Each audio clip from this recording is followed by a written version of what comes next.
The hardware for this video was kindly provided by Virpil, more on that later. With a new patch comes a need to set up control bindings all over again.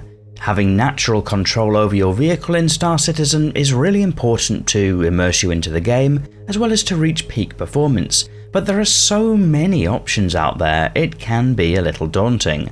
But fear not, there's no need for it to be. I'm Forrester, and this video will share a little more about my personal setup, as well as potentially to provide food for thought to some pilots out there who are pondering how they might configure their own controls. With the luxury of not having to follow a generic scheme, control setup can be a very personal decision. There's no right or wrong way to do this, just whatever works for you. So this video isn't intended to be a lecture, more to invite you on the journey of seeing how things are set up here. So, starting with the basics, when flying I use a few different controls. I use rudder pedals to control the yaw axis, a stick to control pitch and roll, and a throttle to control thrust. I also have a Tobii eye tracker for moving my view around in the game. For the more advanced bindings, it turns out it's quite difficult to actually explain, so the video will show a summary of each controller in turn, run through what's bound to each input, and where that's found in the Star Citizen keybind menu. Afterwards, if you have any questions, you can share in the video comments. Starting with the stick, the Virpil Alpha Grip has 4 stages of trigger, and the binds are in the vehicle's Weapons tab. The second stage of the trigger is set to fire Weapon Group 2. The third trigger is set to fire Weapon Group 1, and the final stage is set to fire all weapons. This combination gives an element of fine control over which weapon groups are firing, all whilst feeling very natural in the hand. The trigger also toggles the mining laser and salvage heads. The pinky paddle is an axis on the Alpha Grip, which is set to strafe back, so depending on how hard you pull will vary your reverse thrust in-game. Somewhat confusingly, this is called Throttle Decrease in the menu and is found under the Flight Movement tab. Behind the paddle, the pinky button is set to toggle decoupled mode on and off. This is also in the Flight Movement tab. The big red button on the top of the grip is bound to launch missiles, found under the vehicle's missiles menu. Below that, the multi-way switch is for target management across next and previous targets and next and previous enemy targets. Depressing the switch locks the current target under the reticle. These binds are found in the vehicle's target cycling menu.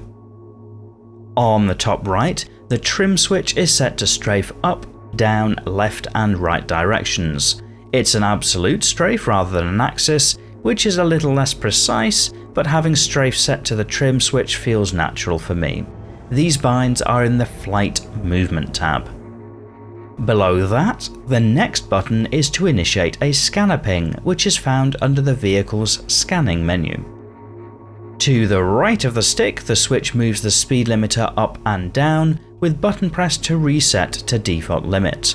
The speed limiter settings are found under the Flight Movement settings. And finally, the thumb switch is set to toggle through different operation modes, pushing forward for missile mode, right for guns, back for scanning mode, and left to change the gimbal mode toggles. Depressing the switch sets flight mode. Most of these options are in the vehicle's seats and operator modes tab of the menu, except for cycling gimbal modes, which is in the vehicle's weapons tab.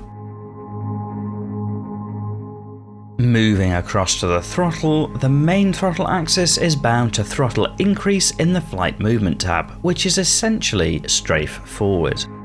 The button on the left of the throttle toggles the lights on and off from the lights menu. And then the push button on the back left of the throttle controls the afterburner from the Flight Movement tab. Then the middle finger button on the throttle rotates between previous and next operations modes with a long press of the button to cycle master modes. The operations modes binds are in the seats and operator modes tab, with cycle master mode in the Flight Movement tab.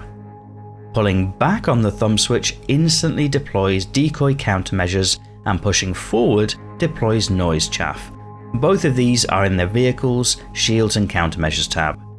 The next thumb button is bound in 4 directions to increase or decrease the missile count or switch missile types.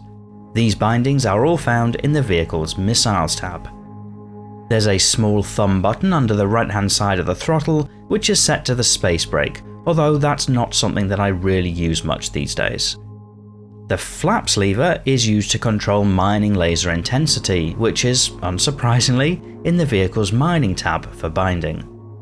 Then the buttons beneath the throttle are colour coded for switching on and off power to the ship and switching on and off the engines.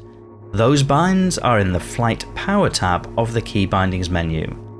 There are still a lot of empty inputs on the throttle in case new features come along in future, or in case existing features become more important. Finally, moving up to the panel box, which is one of my favourite additions to my flight setup for Star Citizen.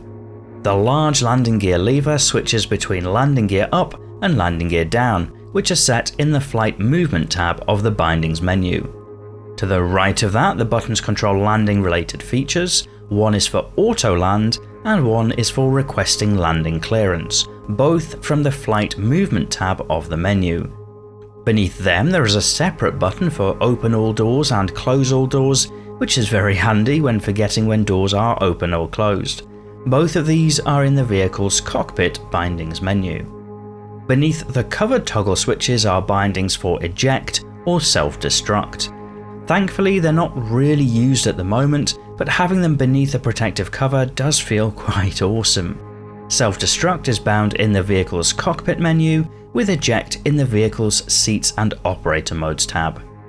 The 3 rotary encoders are set to increase or reduce the 3 power triangle options, for weapons, then shields, then engines. Pressing the first encoder will reset the power triangle to an equal position. These bindings are, unsurprisingly, set in the Vehicle's Power Triangle Assignment menu. Below that, there are toggle switches. The first is for quickly entering mining mode or salvage mode, and both of those are set in the Vehicle's Seats and Operator Modes menu. The next one toggles gravity compensation on or off, up being on, down being off, and both from the Flight Movement menu.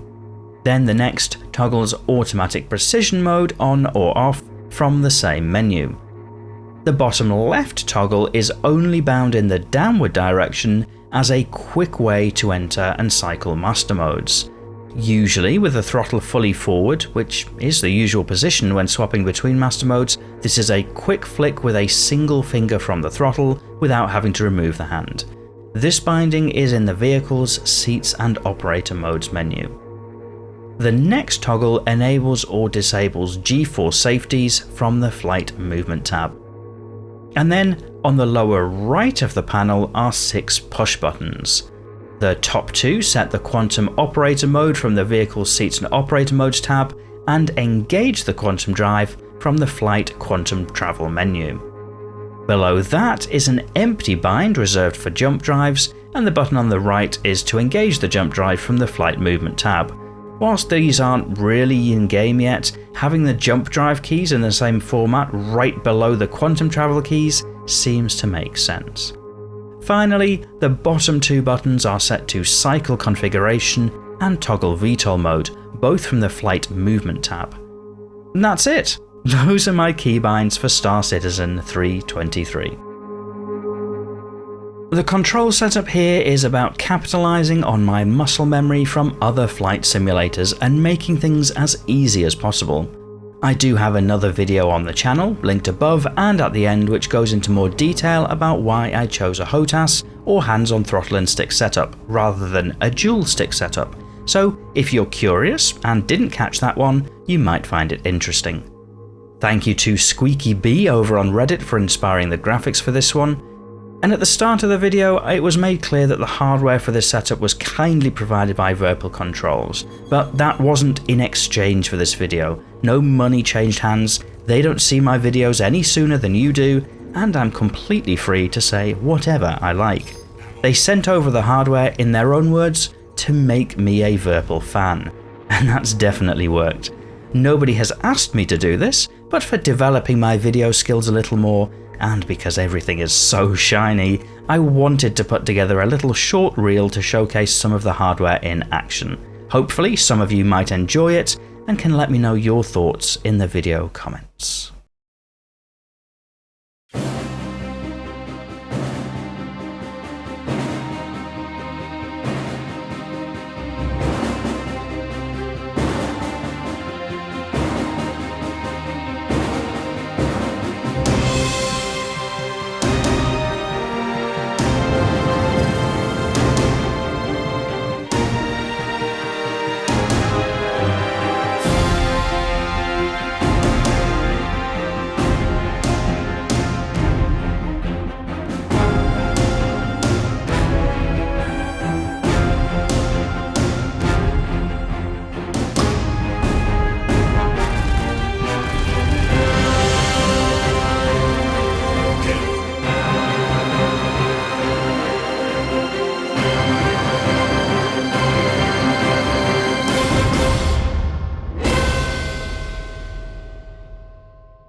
Thank you again to Virpil for sending out the hardware used for this video, and if you got this far, thank you to you too for sticking around.